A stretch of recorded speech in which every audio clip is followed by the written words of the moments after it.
together, and then I have a list of, I'm a writer.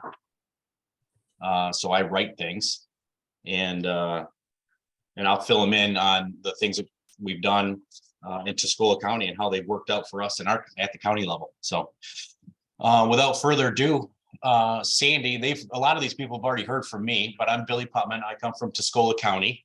Why don't you start out and introduce yourself? Sure. I'm Sandy Kiesel. I'm the Executive Director of the Election Integrity Fund and Force. To give you a You little gotta bit. unmute yourself first. Am I unmuted now? Can you guys hear me?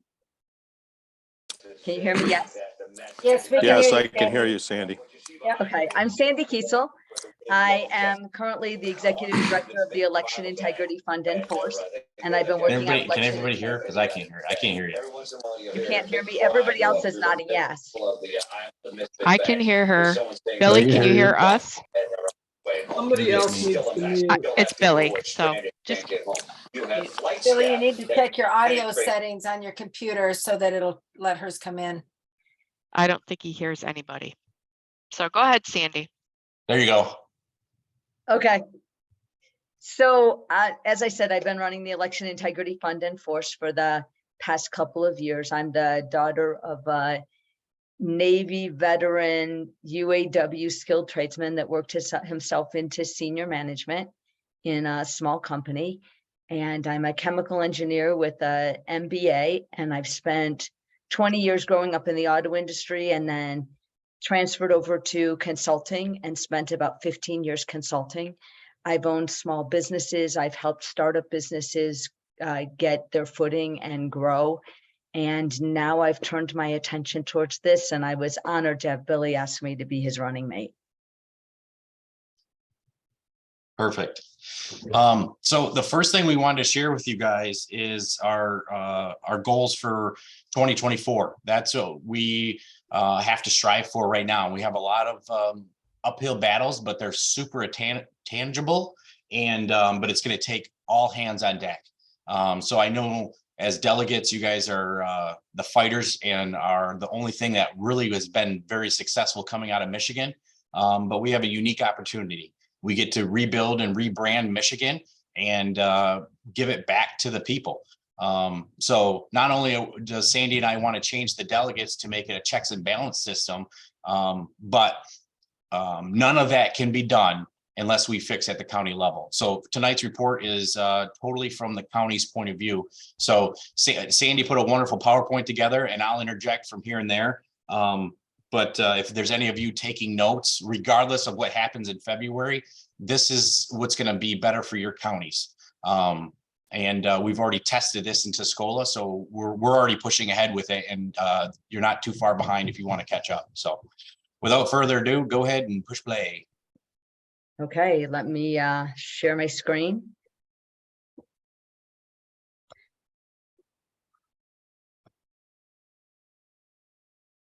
Okay, can you guys see my screen now?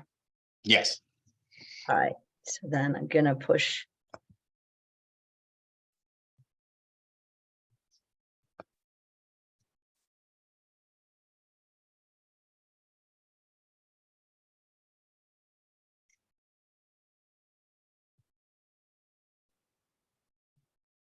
So you'll see that on our website also, but that's just a little piece of the introduction.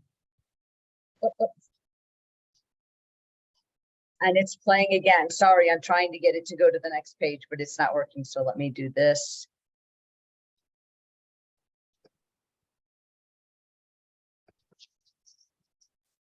So go ahead, Billy. All right. So what we found out and what we've seen, not only just in our county, but counties all over the state, is at the county level, we work very good and very efficient. I've seen it in Berry County. I've seen it in Tuscola, Sanilac. I've seen it in the UP. I've seen it all over the state, how effective everybody works in smaller groups. So the county level is super important to have a successful MIGOP. One of the things that you can look forward to is in the MERT system, which is our treasury reporting to the Secretary of State. It has all the information of every member that has been in your community past president, way past. It goes back, I think, 15 or 20 years. And the first thing we did in Tuscola County was we sent out a personal letter to all of our old members, our past members, and even some of the new members, wishing them to come back and give us their ideas on how we can be a better and more successful party. That invigorated some of our youth, and that invigorated some of our wiser constituents. And we went from 8 members to we have 150 plus active members in Tuscola County. Tuscola County right now, just so you know, is the population is 52,382 people. And we have a voting population of 22,000. And this last voting cycle, everything that we gave our unanimous stamp of approval on and ran in our advertising program passed. And we went as far as digesting millages, ballot proposals, library boards. It was crucial that Tuscola County grew stronger in the red zone. And so in 2024, we already have picked out what we're changing, and in the off years, we're preparing and vetting candidates for positions that we need to fill. Some of them are rhinos, and they know that we're coming for them, but you have to have a successful vetting program so you're not, what do we say, creating problems. So that's what 2023 is all about. It's looking and scoping and looking for great candidates that we can support in 2024. But it works very, very good at the county level.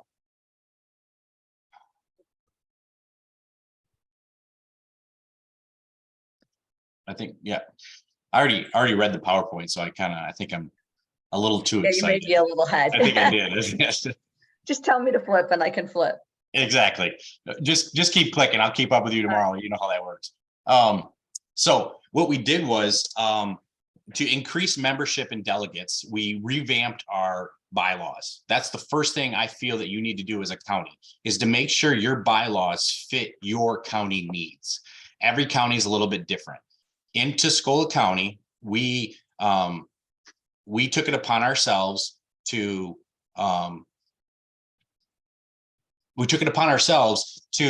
excuse me, get rid of the executive committee.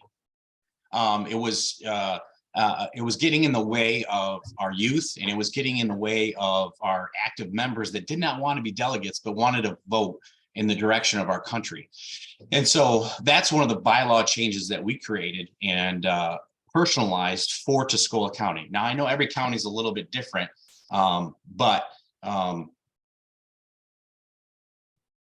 ADD in here for a second. I'm getting messages at the same time.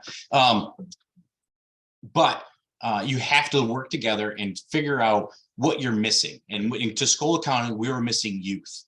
And so what we did was change the bylaws to increase youth voters.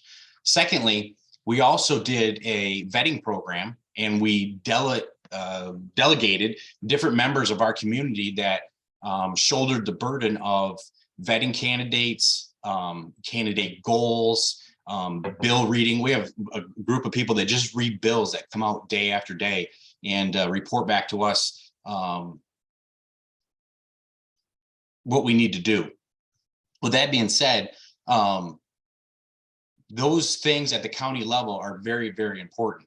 And then especially for 2024 election integrity. Sandy, I'll let you take that one because you're the genius on that. So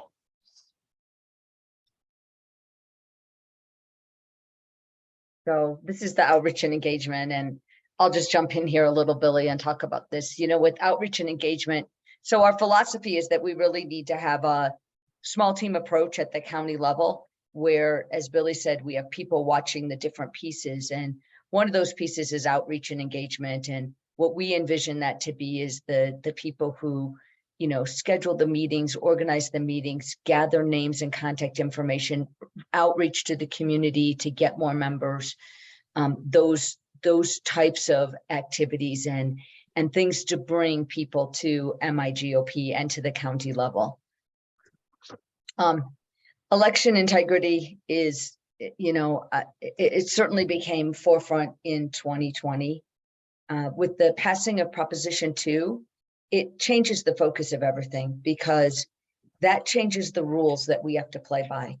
And the laws around that haven't been really defined by the legislature yet. So what we need to do is we need to work with the legislator to create the laws that define exactly what's in Proposition 2. We need to develop an action plan to maximize the MIGOP's effectiveness with the changes of Prop 2, and then work with the legislators to introduce the legislation around it that will support it, and then design citizens' laws and petitions where appropriate and gather whatever signatures are needed, and then communicate those action plans to our county. At the county level, we have to work with our local officials to clean up the qualified voter file. I'm sure you guys have heard that term before. It's the legal record in Michigan for who gets to vote and who voted. And I'll just give you a few top line statistics. We have about 1 million more voters in Michigan than we have citizens of voting age population. We have that many more people that are registered to vote than we have driver's licenses. We have 475,000 people that, based on our research for the past 2 years of who lives in our state and who doesn't live in our state and what addresses exist in our state and what addresses don't, 475,000 people that we've asked the clerks to engage in and look at. We know that having a clean qualified voter file is the key to making our elections clean, because without a bloated qualified voter file, all of the different methods of cheating are taken away if that voter file is clean. From this last election, you guys probably heard that we did a recount.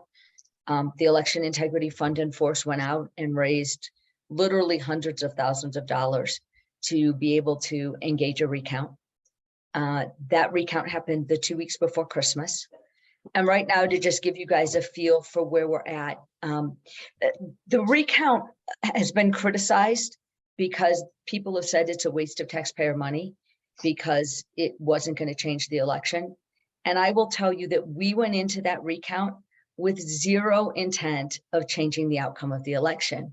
We went into that recount with the intent of looking at the quality of our elections and understanding where we could make improvements. And it's really interesting to me that we had a clerk who's been a clerk for 32 years, and she posted in social media that in her entire career, she has never seen a recount.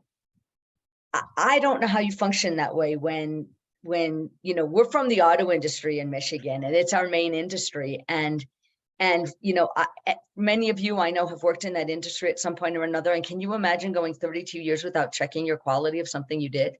It doesn't even make sense. So what we've learned from that recount and where we're sitting right now, data is still coming in from it, but we had 10% of the precincts that we requested to recount were not recountable. And we're sitting at about 44% right now with the data that we have so far of things that were either not recountable or where the count on election day did not match the hand recount. And so, we need people like all of you and all of the counties to get engaged on this to help work on the qualified voter files. Election Integrity Fund and Force has a program called Boots on the Ground, where we're working in the counties and with the local clerks. There's over 1,600 of them to clean up those qualified voter files. And then, of course, all of these learnings out of the recount are going to give us many opportunities to work on election integrity. So between those three big things, if we can accomplish those three things over the next 2 years, we will have knocked it out of the park.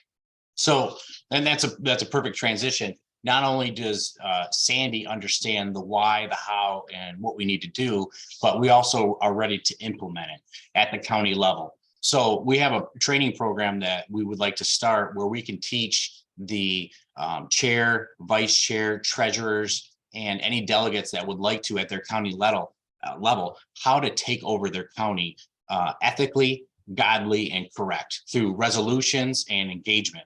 And so with that being said, from just an election standpoint, one of the first things we need to do is start attending our commissioners' meetings. You need to find somebody that is diligent and will attend your commissioners meetings and understand your commissioners. Now, I just keep using Tuscola County as an example because that's where I'm from. We've been blessed now after this election to have 5 really good godly commissioners. And so what we've decided in Tuscola County in January meeting is we are putting together a resolution and a budget to support a hand count in our own county. And so one of the things that we need to educate on is the federal government will pay to have our elections tabulated through the tabulator machines. And so then the counties don't have to come up with the money. Now with proposal 2, we have to come up with a new budget because proposal 2 has opened the polling booths for 8 days.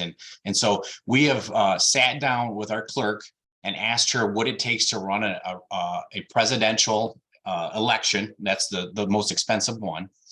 And we've come up with a millage program to supplement the community to pay the millages to support a hand count initiative in Tuscola County. And so that will help us tremendously take care of the qualified voter rolls. We have to do it ourselves.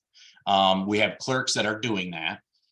We've petitioned not only our clerks, but our county clerks and our commissioners that we're looking for a very transparent election.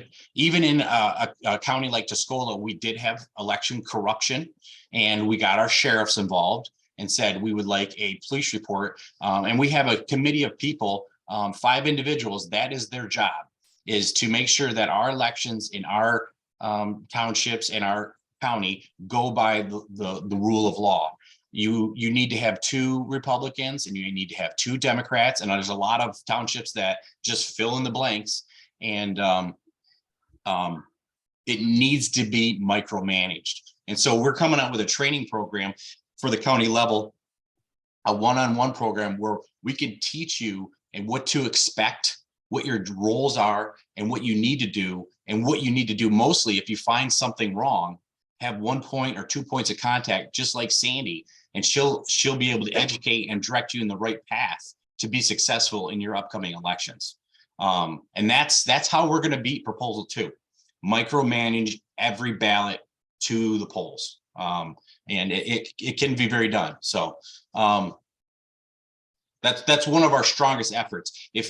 That's the only reason I sat down with a lot of candidates, and I'm just going to be transparent. Sandy is the only one that said, if we follow the rules, we can win in 2024. And so when I heard her plan, she gave me goosebumps. And I said, it doesn't matter if nobody knows you. We just need to win in 2024. And she said, you give me the money and the abilities and I'll take care of the rest. And I said, all right, sounds good. And so our county education program is probably the key to success coming in 2024.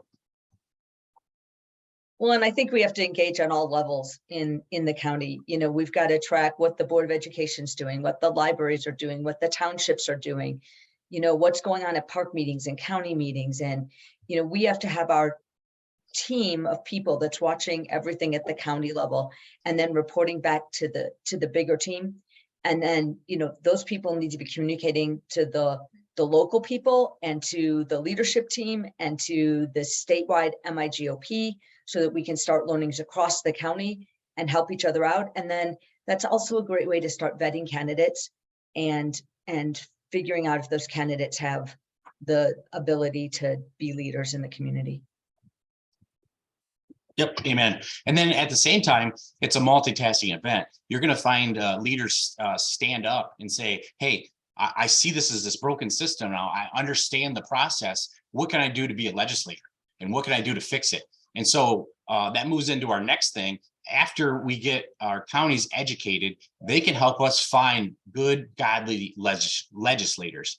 And what I mean by that, it doesn't take the money. The money will be there. You can mark my words for that. That's very important. But if you don't have a qualified candidate, you're broken. And so that's also one of the responsibilities of the county, is to find qualified candidates for their reps and their senators, somebody they would love to get behind and support through thick and thin. And that will help mitigate a lot of our primary problems too. One of the things we're facing very heavily in 2024 is the primaries. Less than 20% of the Democrats primaried in this last election. And so from March to November, they were running full swing with their campaigns. Then that left us with 90% of our Republicans being primaried. And this is a whole new battle. Sandy opened my eyes to a bunch of different things. This campaign is no longer decided at the night of. This is decided in September, October with the absentee ballots. And so we need to get up with the times and use technology to our benefit and not our detriment. And so I was very, very proud that she brought that up, because that's where we're losing our battles, is in the primary message. But go ahead, Sandy. Well, we had a question in the chat. Somebody asked, when you mentioned millage, are you asking to raise taxes to clean up the voter rolls and to help fund 2024? No, we're not asking to raise taxes to clean up the voter rolls. The clerks and the Secretary of State already have a requirement to keep the voter rolls clean. And that is their job. I was actually very disappointed in our legislators in this fall term, right before the election. They passed legislation that gave the Secretary of State the right to open ballots 2 days before the election and start the counting process, which doesn't sound like a big deal, except for our poll challengers. It was huge, because a few weeks before the election, we were trying to figure out how to staff multiple locations all over the state for 3 days instead of 1 day of election day, and have poll challengers there. So a lot of the things that they did this year went under the radar with nobody watching, because 2 weeks before the election, we couldn't change it. And what did our legislators give up for that? They gave up that they were going to go in once a month and clean up the qualified voter rolls and take dead voters off. Well, newsflash, that was already their job.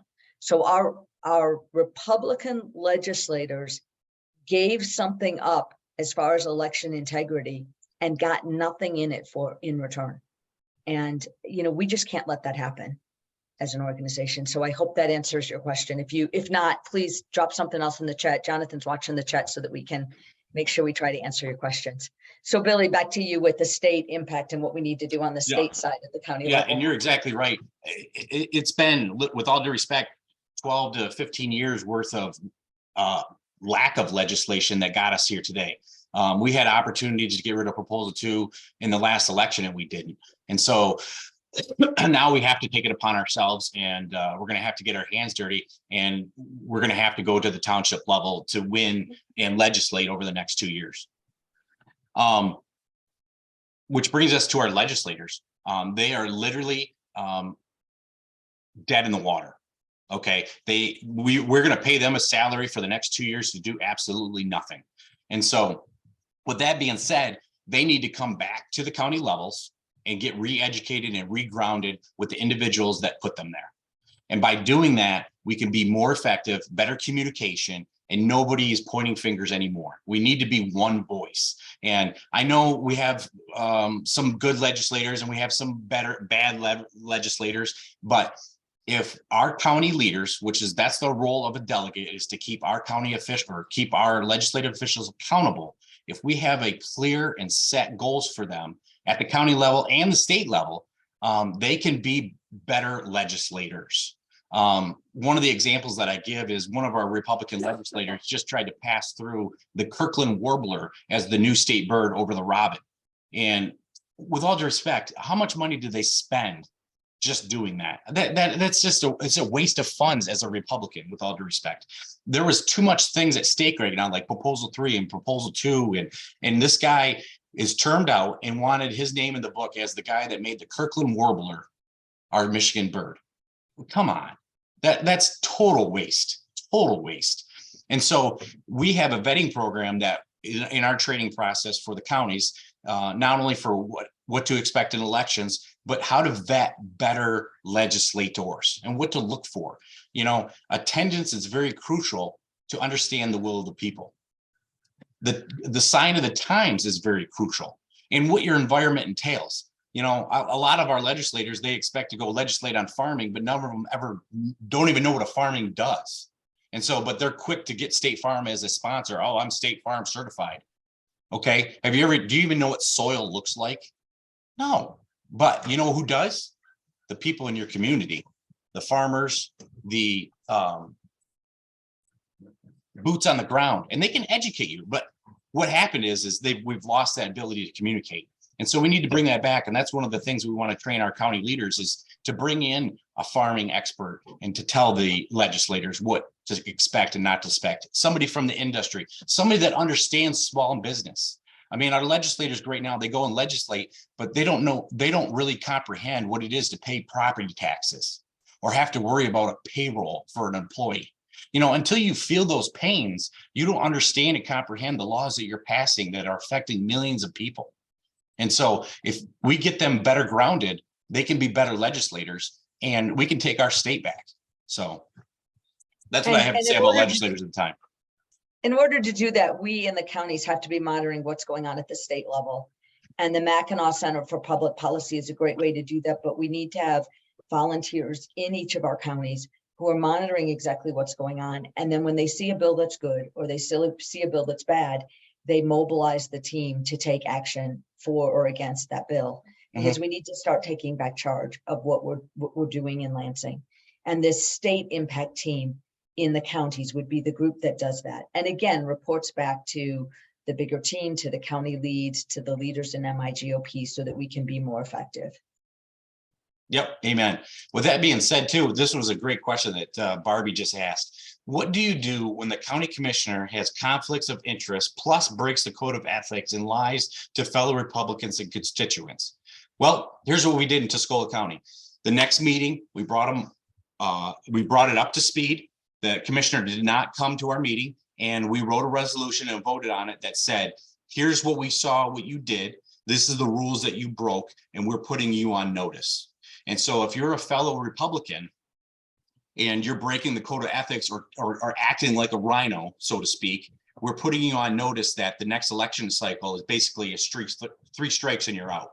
And so we sent that to him certified, and it makes them accountable. And that's one of the things, that's the power of the group. If you get, 50 to 100 Republicans, depending on what county you're in, signing a resolution to a commissioner, it says a lot of things than just one signature.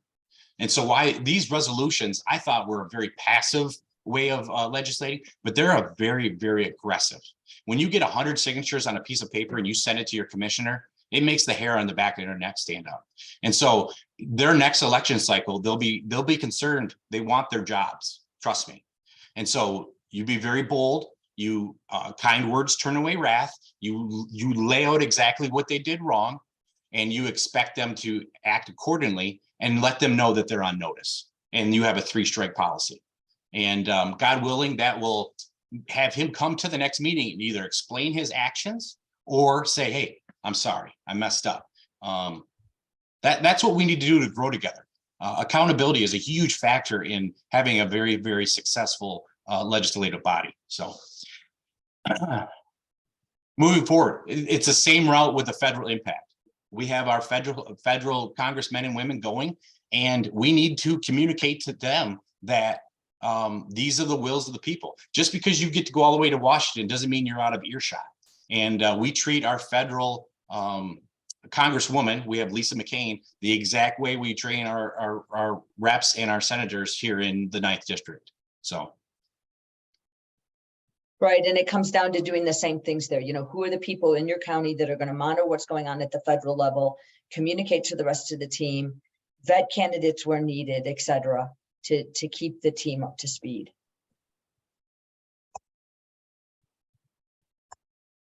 That takes us to, to budget and revenue. Yeah, and it's very important to have a clear set of goals. So I see a lot of these counties, they'll get in a group of money, which is very important. In Tuscola County, we budgeted about 10 grand for an election cycle.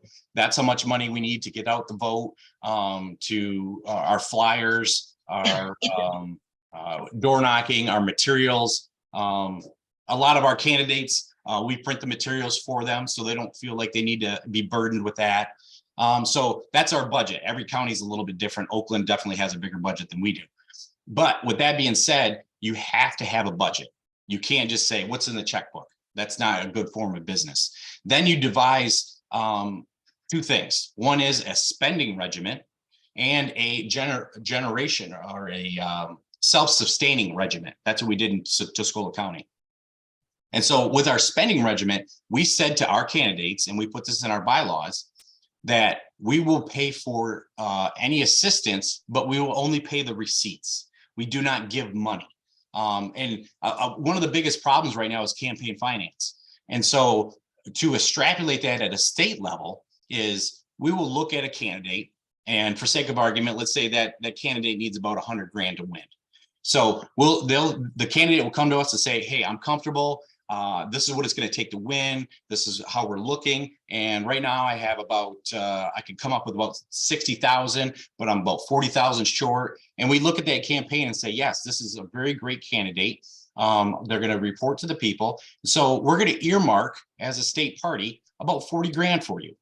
And so as you need it, we will spend it on your receipts. I'm not going to write everybody a blank check and say, congratulations, here's 40,000. I hope you make it. No, we're there every step of the way. And that's just good business. I have a lot of employees that travel all over the place. And I don't give them a blank check and say, congratulations, go have fun, make us some money. I say, turn in your receipts and I'll pay for your expenses. That's just good business. A lot of our candidates right now are sitting on 100, 200, 300, 400,000. And we have, everybody knows that one candidate in every community that runs just to run, and they end up driving a brand new truck. This isn't a giant money laundering scheme. We're messing with people's lives. We're legislating people's lives. And so giving X amount of funds to a candidate just because they scratched my back, that's not good business. We need to win across the board. And so we need to do that by not only being fiscally responsible, but profitable. And profit's not a dirty word. And so we also generate a lot of income with merchandise and events. And we do a Lincoln Day dinner. And then this year, one of our candidates had a great idea during our fall parade, selling chickens. So if you sit down patiently and talk to everybody in your county, you can make a lot of money for your party. It's very, very, very doable. And so that's what made us very successful. And then also too, we've extended out. I just actually talked to Bay County today. I want to get a bigger venue together. And then we can bring in some really, really cool speakers to educate us on the future problems that we're going to have. Because if we're not attacking the problems in the future, how are we going to grow?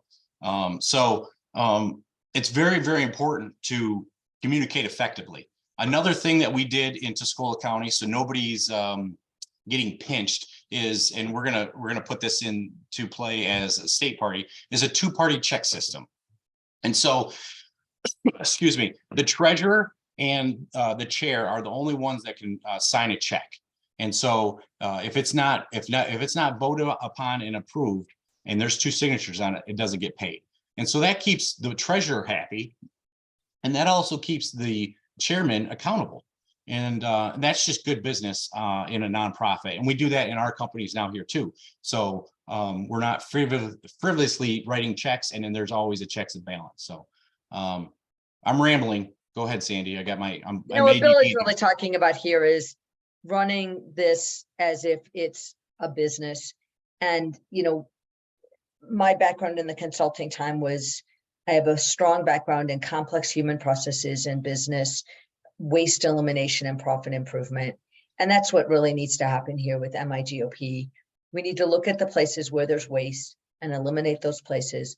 We need to look at the places where we can generate revenue and put together a plan to generate that revenue. And then we need to live to a budget, and our budgets need to be realistic. I worked with Berkshire Hathaway, and one of their companies didn't like the profit that they were seeing on their units. They made these huge air handling units, and they didn't like the profit margins. And so instead of figuring out what they could do differently, they just said, well, we'll deliver the engineering for less, and we'll deliver the manufacturing for less, and we'll just put less man hours into that. And when I started working with them, I said, are you really going to change your profitability by doing that? Do you have a plan to use less engineering hours? Do you have a plan to use less manufacturing hours? And they had no plan around that. So all they were essentially doing was changing the line items when they did the quote and accepting the business. And then they were upset when the profit came in at the end of this giant job, because it was exactly where they originally forecasted it to be. So what we did was we put processes in place that allowed them to reduce the engineering time and allowed them to reduce the manufacturing time. And then their profits did go up. And we need to apply those same business principles to the MIGOP and how we deliver this. And the first part of that is having that budget to do it. And then, devising the plan to deliver to the budget and then executing to that plan. Yeah, amen. And this is the budget, and we're talking right now in this speech is just the county level. We're not talking state level. This money stays at the county level. The money needs to be kept at the county level because it's important to get the message out. If you're not redoing your school boards, your library boards, your commissioners, your township clerks, if you're not micromanaging them from a Republican standpoint, we're dead in the water. So the money needs to stay at the county level. The state money we will cover next week on next Wednesdays. The state will be okay. So don't worry about that. But the county money needs to stay in the county.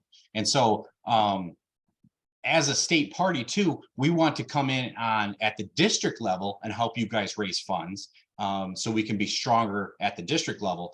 But county funds stay in the county. There's no reason. State party doesn't need it. Trust me. We have Sandy and I have a really, really great plan of attack for financial freedom for the state. So we want to make sure that our counties are healthy because we're going to need the money to battle every election. So, but that was a great question. Okay. I think, so go ahead, us on Tucker. here. Next steps. Yeah, so communication is key. I think you should have a few forms of communication. I found out that where we're from, we have some older generations, so we do a lot of emails, we do a lot of Facebook, and we do a lot of Signal. We have a Signal group inside of Tuscola County that all of our delegates are a part of and are due paying members. So at a moment's notice, we can tell each other what's going on inside of our community, and we can bring aid to where there needs to be aid. And then that's everything we're telling here. We're going to extrapolate at the state level, trust me. But people need to know information at a moment's notice. That's why we're getting beat at the polls, is because we're using our archaic forms of communication. We get together once a month and have a great day. Unfortunately, in this new political world, this is a day-to-day game. You can see what Sandy did with the election integrity force. We need 50 people in Macomb. We need 5 people in Oakland County. And if we can have that at the state level, we can cover each other's backs and not get into a pickle where we're short-staffed. So Sandy, express that. I mean, you did a great job of organizing that challengers. that tactical Yeah. mess. So on poll challenging, we started with the primaries and we set up poll challenging in the main counties where we thought that we could amass enough people, knowing that it was kind of the dry run for the election. And then for the election, we actually got certified. We applied to be certified in all 83 counties, which is just insane. If you think about doing paperwork to get approval in all 83 counties to over 1,600 clerks to get approval. But part of why we did that was for the primary, we challenged about 18,000 voters because it didn't appear that they lived at a valid address in our state. It appeared that they were dead. It appeared that they weren't of age to vote, et cetera, a lot of different reasons. And what we got back from the Secretary of State's office was that we didn't have the right to challenge because we weren't certified to be poll challengers in all 83 counties. So we said, okay, we can fix that. And we got certified in all the counties across the state. So then coming into the general election, they also told us that we had to have every challenge that we did on an individual affidavit. And I think that they thought that would make us go away, but it didn't. We just said, okay, we got to figure out a way that 3 days before the election, we can be in a position to be able to issue thousands and thousands and thousands of individual affidavits to 1,600 clerks at the clerk level so that they can, go in and check if these voters are valid. So we organized around the state to be able to do that. We had Braden and some of the people from MC4EI who worked on the training programs. We had the data team who figured out how to do mail merge files and analyze the absentee voter rolls. So while the data team was doing the absentee voter rolls, the training team was training the poll challengers all across the state. And then we ended up with teams of people all over the state to be able to be poll challengers. We ended up with the Friday before the election, all of the emails went to the individual clerks with their specific people in their community that they needed to verify were really valid voters. And all of that happened by us working just with teams throughout the counties. And that's what this is really about. What we want you guys to do as leaders in your communities is to go back, identify who on your team is going to cover those local things, who's going to lead the outreach and engagement program, who's going to tap into the election integrity boots on the ground system to help clean up qualified voter files, who's going to lead the state monitoring what's going on at the state level, who's going to lead the federal level, and then how are you going to communicate that within your team and start to develop those teams of people around each of those separate groups, because that's how we win in 2024. We have this huge network of people that are ready to go. And then, like Billy said, we implement the plan to take our communications away from, door knocking, which is still needed. Don't get me wrong. I don't think we walk away from that, but we also have to start to leverage the different communication methods where we can get things to go viral, and we have way more impact with that. And a lot of that happens because of you guys working at the levels.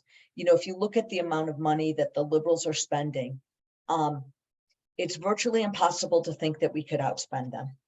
Part of it because the media is in their pocket. So every dollar they spend with the media goes right back into their pocket. And we don't have that. So we don't get a $10 bonus from every dollar we spend the way they do. They just keep circulating the money within themselves. So we have to be able to figure out how to do what they do by using our team. And there's more of us than there are of them. So we just have to get better at, being effective with the people that we have. So that's what this is really about, is this next steps. It's about figuring out who's on your teams, who's going to take on those projects, how are you going to lead them, and then how are you going to communicate back to the main team, and then when Billy and I are elected, how you're going to communicate back to us so that we can spread that across the state. Correct. And one of the things that we'll share with you right now is we're building a state-of-the-art website when we get elected that delegates can actually log into and see all the information at their fingertips, and the training dates, and it's a one-stop shop for education, because if we don't keep up with education, we're dying, we're being archaic. And then also too, a lot of this technology that we want to bring in we're not recreating the wheel, we're just incorporating the technology and teaching our youth to do it for us. One of the things I asked my daughters, I have twin daughters that will be turning they just turned 16, but they're the next presidential, what's that? The next presidential election, they'll miss to be able to vote by 2 days.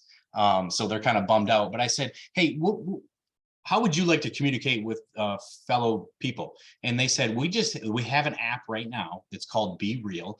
And at a moment's notice, it sends you a thing. You have to stop what you're doing and take a picture of what you're doing. And that's what it's called, Be Real. And so I said, well, how would you use that in the real world? Like for elections and stuff. And they're like, that would be so cool as us 18, 19, 20. We do it all the time. Where are we at when we vote? Be real. And I love, they're excited about voting. And so why can't we capture that fervor and that excitement? And so I said, and I'm getting a little bit off topic, but I'm excited about it. I said, well, what else would you like? And she says, well, I just got my first paycheck. And why did I get $400? I made $400, but I only got 200. And I said, well, welcome to the world of taxes. And then I was looking at it, and then I looked at our Constitution. And with all due respect, if you're under 18, they're taking federal and state income tax out of your check. And the last time I checked in our Constitution, that's taxation without representation. And so one of the ballot proposals that Sandy and I are coming up with to put on Michigan is Michigan can no longer charge anybody under the age of 18 income tax because they don't have the right to vote. And so just encouraging people that we're looking out for our youth. It'll get parents excited. It'll get youth excited. And I know they can't vote, but this is stuff that'll save them money and be able to be successful. And so that's just one of the things that we're sharing with you guys. And we are very, very excited.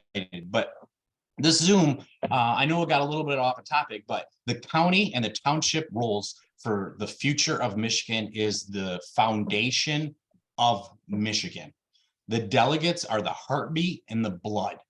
And far too long has the MIGOP took us for granted. And so now that's the first thing we need to improve is the education. And we have one voice, and we're a voice to be reckoned with. It has nothing to do with money. It has nothing to do with policy. It has nothing to do with legislators. Organization, a process. Year after year, it's the same thing. We need consistency. In our businesses, we write policy for all the things that we do. For sake of argument, in one of my businesses, we have a shipping company. And so everything, there's A through B. You have to do A, then you can do B, then you can do C. These are processes that have worked time and time again, and we tweak as technology changes. Now, it's the same thing with MIGOP. The only difference is we're not shipping mattresses, we're shipping a better way of life. And that's through our legislators. And so there needs to be processes that everybody follows along with. And we can tweak as we go, but we're all speaking from the same book. And for far too long, we haven't been able to do that. We don't know the bylaws from Tuscola County all the way up to Iron Mountain. Everybody's a little bit different. And with all due respect, half of us don't even have the bylaws from the state of Michigan, MIGOP. So the county and the township level is the most important thing for a successful MIGOP. That they're financially healthy, that they're spiritually on track, and they're micromanaging their voters. That's the closest we can get to the voter, the township level. And by doing that, we can defeat Proposal 2 and have a successful 2024. Sandy, do you want to share with them our other ballot proposal that we're excited about, or? Go ahead. No, well, I'll save that one for next week. So I'll give you one a week. We have quite a few of them, but next Wednesday, we are excited about another one. So we have taxation without representation. That's going to bring a lot of youth. We've already talked to a lot of our federal leaders because we can't federally mandate stuff. And they said, when you guys are ready to pull the trigger here in Michigan, we'll pull it also here in the United States. And it should be a very good bipartisan bill to show our youth that we love them and that we're not going to tax them without being able to vote. So our Republican federal legislators are also on board. We've already discussed that with them. And that's going to bring a lot of favor to us. So does anybody have any questions? Marlene, I'm sorry if I'm a bad name person. I'm going to own it right now. I cannot pronounce names, so you're live. Oh, she took her hand down. iPhone had their hand up also, and I don't know if their hand is still up. I don't see it. Left the building. iPhone left the building. iPhone. Your phone left the building. It was you, Sheila? No, iPhone left the building. iPhone Oh, left. okay. Okay. All right, here's a question, Sandy. Can you defeat Proposal 2 once it's in the Constitution? Well, I think we have to figure out how to work within the guides of proposal 2. We need our legislators to define it better so that we have laws around it. And then we're going to have to get really good at what it says in the proposal. We've already started talking about, do we do some ballot proposals ourselves that would modify the Constitution going into 2024? But of course, we won't have that in place fast enough for this election. So we're going to have to work within the rules of what's in the Constitution and what the voters voted for. Unfortunately, I do believe that a lot of voters thought that they were voting for promote the vote, or I'm sorry, secure my vote, when they voted for promote the vote, because they had signed that petition. And I know even some of the people in election integrity, our volunteers were asking about it because they remembered signing the petition to make signature a requirement. And with the 100 words that were in that paragraph, it appeared like it was making it so that the person would be responsible and be forced to show ID. It didn't say that if they didn't have ID, they were able to just sign an affidavit saying that they were who they said they were. And so I think a lot of our people who really wanted voter ID ended up voting yes for that and misunderstanding.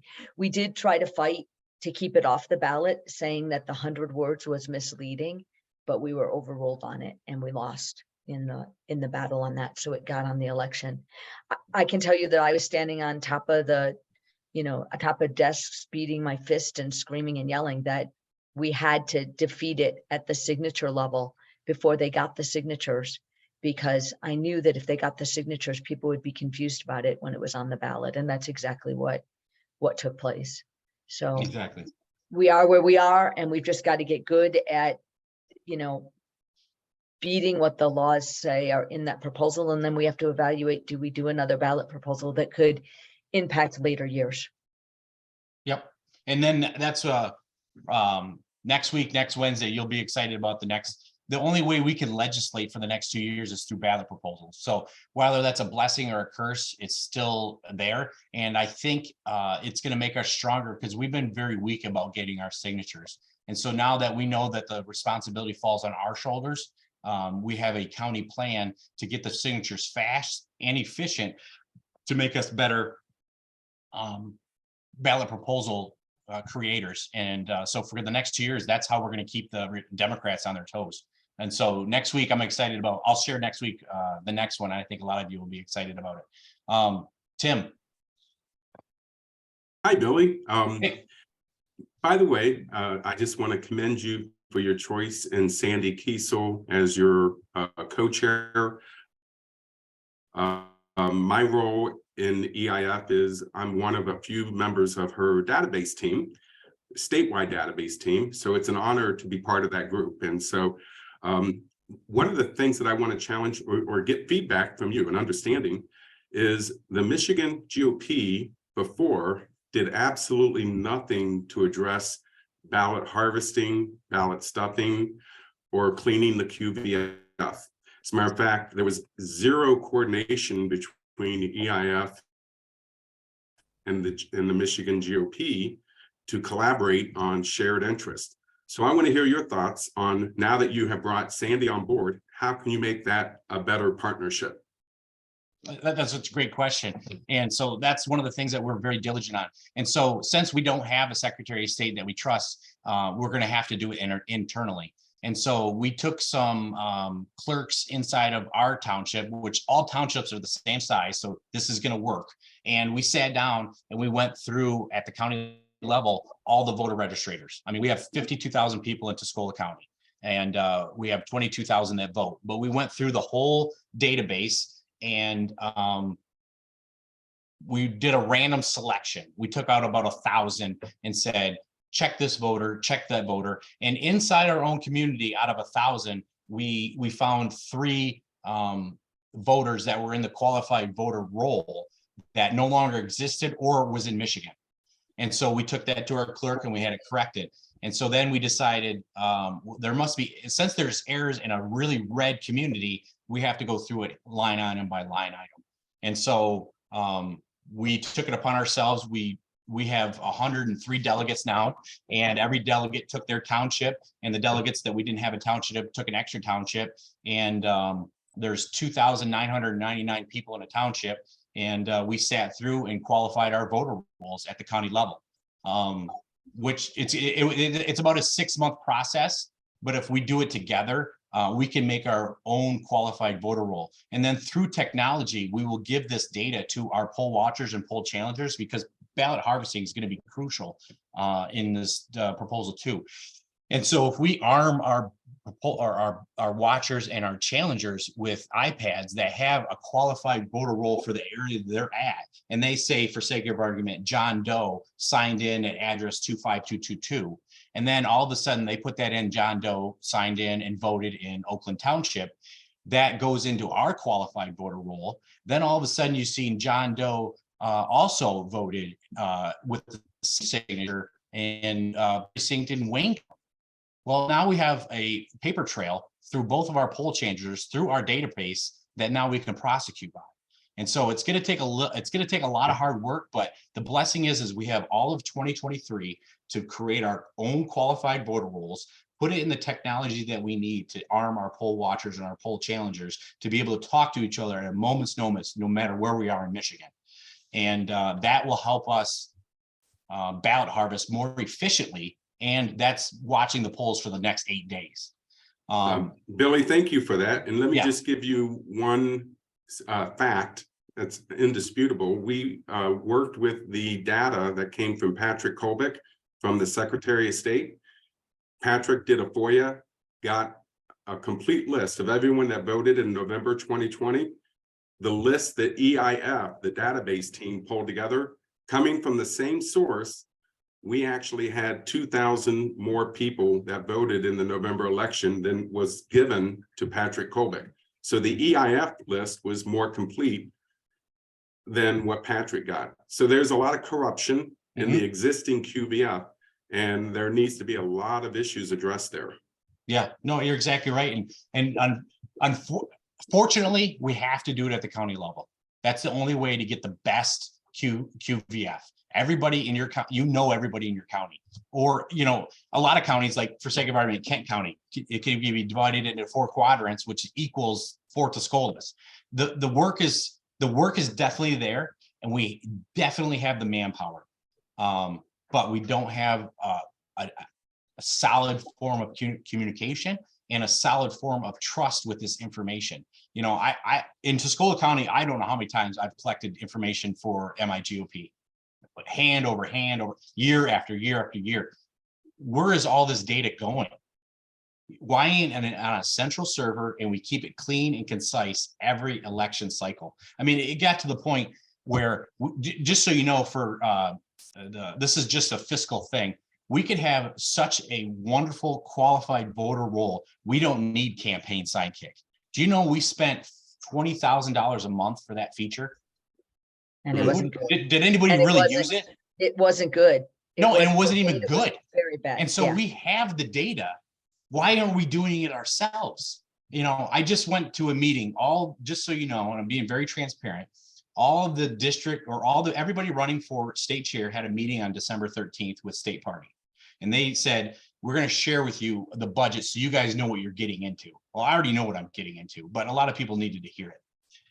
We spent $2.8 million on 27 people's salaries. I don't even make that much. We over the last 10 years, MIGOP has brought in over $100 million, over $100 million. And what do we have to show for it? A lot of Nothing. losses.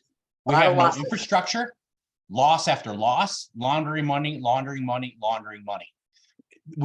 I'm getting off tangent. This is next month or next week. I'll pull you back in. And Tim, Pull me back in.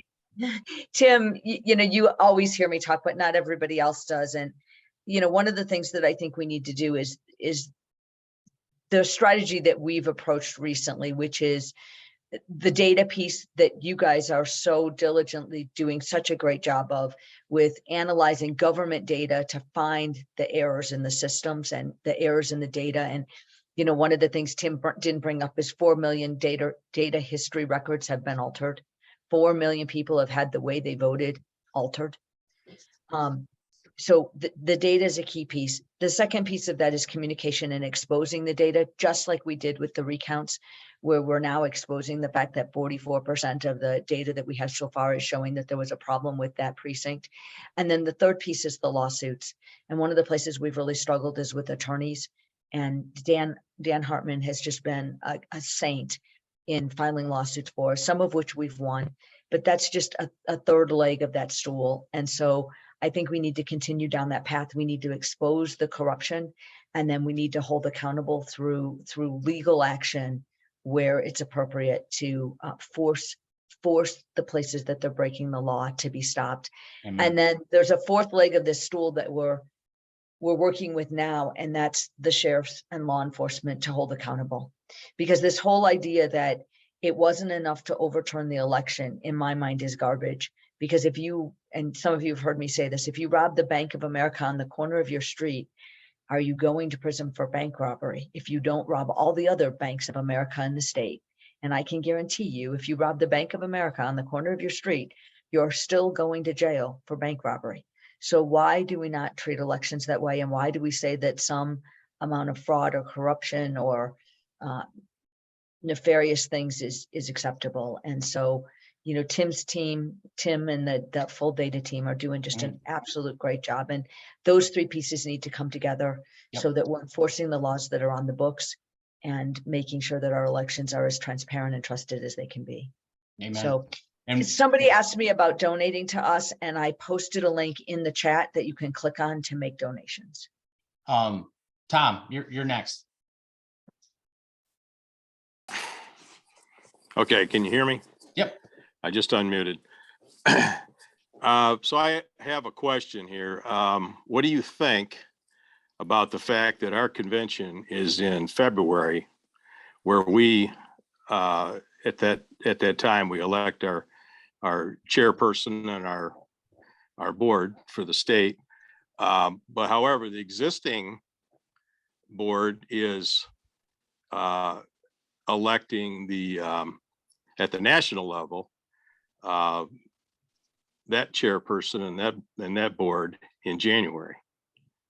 You know, Yeah, the timing, timing is not does not make any sense, and I think we need to look at changing that. I was directed to go to somebody at Michigan GOP, given a name, which I guess I'd like to know what you think about that, the two of you. I think it's highly convenient. Well played. I definitely, Ronna Romney's not my biggest fan. She's not, would not be my vote. I think also too, that at that position, that vote is too big for just the chairperson and the committee woman and committee man. And that should be addressed in our caucuses at convention, and let the delegates decide who they want for the national RNC level. And we go as their representation. That's the way it should be done. But instead, they are buying votes and stealing votes, basically. And so I unfortunately, I think we're going to be stuck with Ronna for another 2 cycles. Yeah. But no, I disagree. I think it should be the delegates that decide. Another thing that we want to do in our bylaws is have the delegates decide on who the Speaker of the House and the Senate Majority Leader should be. I know the MCLs cover them right now, and they have to do it internally, but there's no way we can't put it in our bylaws to have our legislators say, hey, I know the Michigan MCLs say this, but we want to honor the people. Let's vote on it at convention. And so then we're all singing from the same crowd. So the more we get the delegates involved in voting and education, the better Michigan will be. Mark my words. So I hope that answers your question, Tom. Yeah, it does. I think that sounds really good. Yeah. And I know there's a lot of people that couldn't get on here tonight. Unfortunately, I wish they were able to. Yeah, we are recording it, and then I'll make sure I'll do the research, and I'll try to buy a bigger room next time. Maybe Let's we can just- get 1,000. Well, Yeah, I actually think it's a Zoom problem, Billy, because I think we have a bigger room, but we're being blocked from adding more for some reason. So we Yeah, need to I figure did that out. purchase And we the may bigger need to feature, redo but- this meeting again later this week so that we can let the people who couldn't get in. I just because- posted that you actually were trying to contact Zoom, and Yeah. in our delegate I just group heard on my Telegram. wife yell at him from another room, so I know she's making. it. Good. Okay, very good. I'm gonna mute. That's Thank been you. going you, on in a Tom. little side text. You guys may have seen me texting on the phone because that's discussion's been going on in a little off room chat here going on about, wait a minute, we should be having way more people able to get in and what's going on. So Yeah. But that's a blessing. Sandy brings to the party. She recorded it, so God bless her. Mark, you're up next.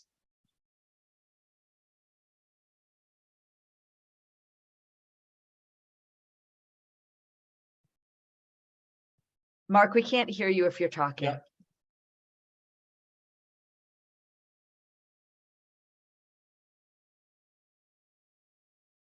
If we can't hear you, Mark, can you type your question in the chat and we'll try to address it that way? Yep.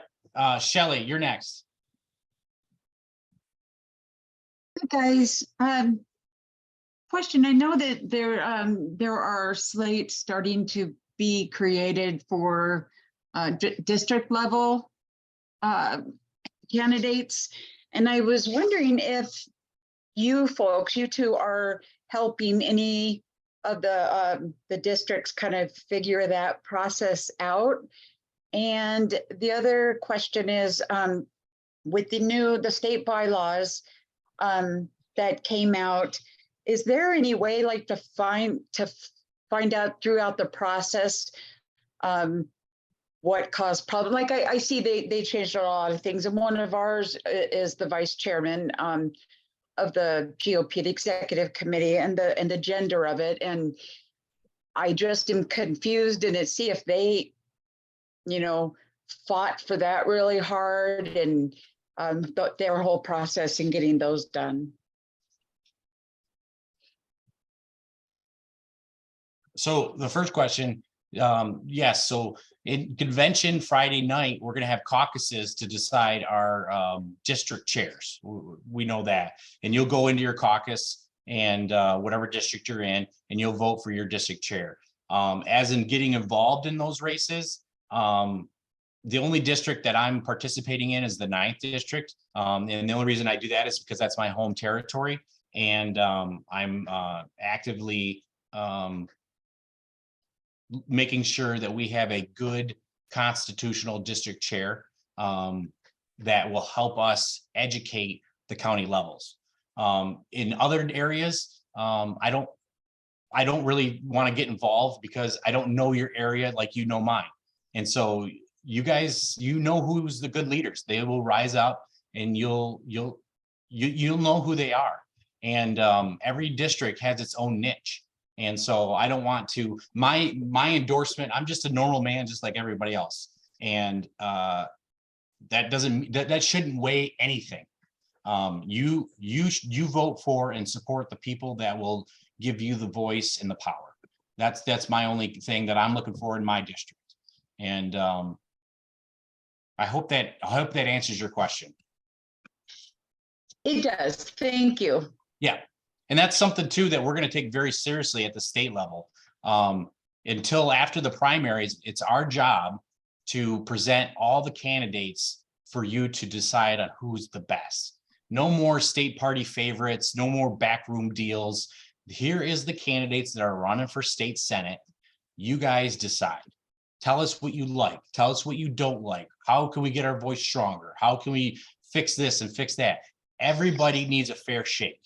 And that's not what we've been getting. And we've been getting spoon-fed candidates to us saying, this is what you need. This is what Michigan needs. No, Michigan needs to hear, see, and breathe the candidates. And then after the primary, once the people have spoken, get out of my way, because I'm going to support that person all the way till November, whether I enjoy their company or not, because that's what the people's will is. And that's what we've lost so far as the MIGOP. That's why we don't have unity, because they cram these people down our throat and say, this is what you need. I can choose for myself. I'm a big boy. And that's the job of the MIGOP, is to present all the candidates, give them an equal voice, and let the people decide, and then support them when they win. That's our candidate. Get out of our way. That's our brothers and sisters, and nobody's going to take any. Nobody's going to speak ill of our candidates, because that's our job. It says Republican right on my shirt. So automatically half the state hates me. So we might as well run with it. Right, and I will let you know that I will help raise any money for better sound systems. I've been to 2 conventions and it's not conducive to delegates, that's for sure, unless you're right up front with a megaphone and good ears. Yes, and God willing, the first convention that we run, there's no rushing. Let's do it line item by line item, take our time and get through it. This is what our founding fathers infused in us to be able to do. If you don't want to be there, don't come. But a lot of us are taking this very seriously, and it's an important part of our process. And so, yeah, I agree with the sound system. And like I said, $100 million, we could have bought a couple of them by now and made everybody had a Bluetooth in their ear. So, yeah. All right. Next week, we are excited. I think we're going to be talking about state fundraising because that's on top of everybody's minds and everybody's chat groups. And I will fix the 500 people. I actually will probably we'll find a 1,000 group because I've been getting text after text after text. So we'll buy a bigger Zoom process, and we'll God willing try to do this every Wednesday. And but like I said, this is an icebreaker. We're learning as we go, and I'm excited to have Sandy on our team because she's going to be very crucial for our future success. So God bless you guys, and if you have any other questions, I'll stay here. So.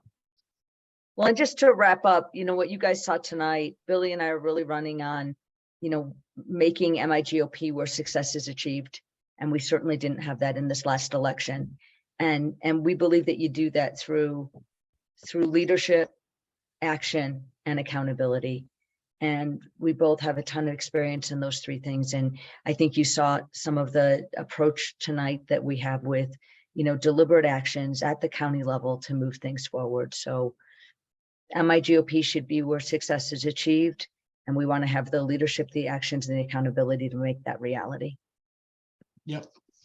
This is a good question. I want to answer this because how do we take part in the caucuses?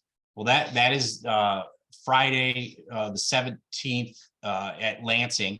And so if you are a delegate chosen to go to state party, you will report to your district and you get a vote in your caucus. So I hope that answers your question, but I will also put my cell phone in there so everybody has it. And just be patient. I always answer my phone calls. I just got hounded about that today, but that's my personal cell phone. So shoot me a text and we'll sit down and I'll help you guys figure out how a convention works and the caucuses. Cause this is actually a first caucus one that a lot of us have been to in a long time. And so Friday night is actually almost as more important than actually the vote on Saturday. So that's something we should be a part of. The district chairs are probably more important than a lot of us think. So Sandy's gonna kick me off. So I'm done rambling. I'm gonna mute myself.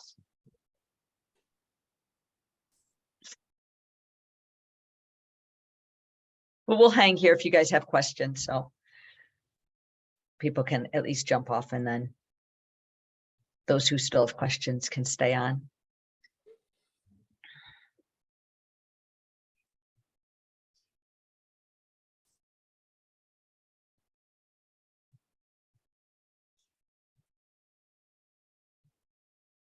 Billy, there's been questions about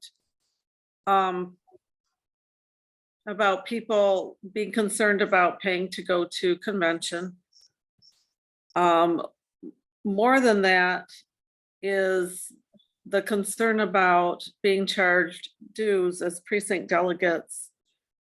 So a big question is how, what is your vision for funding the MIGOP that doesn't fall on the backs of the precinct delegates? You made me unmute, so it's your fault, Candace. That's a great question, and we're gonna dive into that very deeply in our next Wednesday thing. Our avenues of fundraising, but we will not be requiring any dues or anything like that from the delegates. The delegates are the first voted official from the people, and taxing them like what is it, the sheriff of Nottingham? That's not something that's very good. We'll actually lose delegates by charging them. And so they have already given up of themselves time, money, and spirit for a better Republican Party. Taxing them, it's not very wise. And so don't take this the wrong way. Okay, I'm just answering your question right off the top. There's so many other avenues of raising funds that the delegates don't have to be concerned about chipping in. I mean, I want them to chip in because they're vested, but they don't have to chip in, if that makes sense. And in regards to the next convention, the $50, that's out of my control. And they decided to do that on that December 13th meeting, and told them that Ron's tired of paying for everybody's free trip, and he's not going to pay for this next convention. So that's the only way, and they're responsible for it. And so that's the only way to cover the convention. It's actually by design too. So I want to be very transparent. They're trying to stack this convention. They don't really care for Sandy and I. And so by making a pay to play kind of situation, they're hoping that a different kind of candidate delegate comes, if that makes a lot of sense. And so that's their idea with the $50 is. Well, and I'm not so concerned that's out of about, our control. right. And I'm not so concerned about the $50 to go to convention as much as I am about talk of requiring dues to participate as a delegate. Of course, you said you're going to dive in deeper to that next time. And obviously, once there's trust in the MIGOP, people are going to be willing to contribute again. Yes. Oh, yeah. You are spot on. Exactly. By rebranding and having a re-image, people are going to be excited about contributing, but forcing people to contribute, that's not right. I don't know where that's coming from, but no, that's not good business. This is a giving from the heart if you need to. And like I keep saying to people, we all make up the body. It's not, everything's not just finances. You know, that's an easy part for Sandy and I to take care of. We're really good at business. That's the easy part. But we need communicators. We need teachers. We need literature writers. We need mechanics. We want to have our own set of infrastructure. And so if you can't contribute financially, God bless you. There's a million ways you can contribute. If you could just be on the phone calling people for us, God bless you. I know of a lot of people that say, hey, I want to call voters. Okay, here's a list. When you're done, let me know. We all make up the body. And so there's no reason to charge our body because we're all one voice. The finances will happen, and we'll talk about that next Wednesday, but don't be concerned about it. Charging the delegate would be the worst thing for the delegate. That will not grow our base. That will not encourage youth. And that stifles ideas. So that's my opinion on charging delegates. I agree. It's the wrong direction. We need to, our delegates are our team. And, you know, charging our team is not the right approach here. Yeah. That doesn't mean that our team can't donate, but if they want to donate, then they donate. That's different than charging them to do their job. You know, how would you feel if your boss charged you to come to work? Because that's essentially what charging the delegates to come is. Yeah. You're charging them to show up for work. It doesn't even make sense. Yeah. No, that's how you lose the base. That's our foundation. Yeah. And that may be the goal. And that's why we took the opposite approach of giving the delegates something, because that's what we think of the delegates. They're the team. You don't charge your team to show up. Yeah. Thank your team for showing up. I appreciate you guys. Thank you. No, not a problem. And this is something that Sandy, I don't know where she got it. She must have got it from her mom and dad, but I got it from my mom and dad too. A good leader leads from the front. And so we're going to be in the trenches just alongside you every step of the way. And because I'm putting my reputation online, and I know Sandy is too, and a lot of people, other people are, and we will be successful. Michigan's going to be, it's going to go from 0 to hero in 2 years. We are going to make some waves. And so we're very, very excited about it. And I love you guys. So thank you for being on for the last hour and a half. And that just shows your commitment. So thank you. I'm going to mute myself again, but it was your fault. I did it. Yeah, to just add one more thing to that, it's really about span of support rather than span of control. And that's the leadership style I use, is span of support, because we're here to support the team and not to control the team.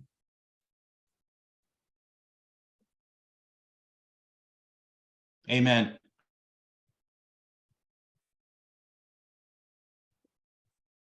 All right, Sandy, I'm going to tuck my kids. Thank you guys. And I'll talk to you guys Wednesday, and we'll send out another link very soon, and I'll make sure it's a bigger room. So Thanks, everybody. Have a Thank great you. New Year celebration with your family and friends. Good night. Happy Thank New you. Year. Thank you. Happy New Year.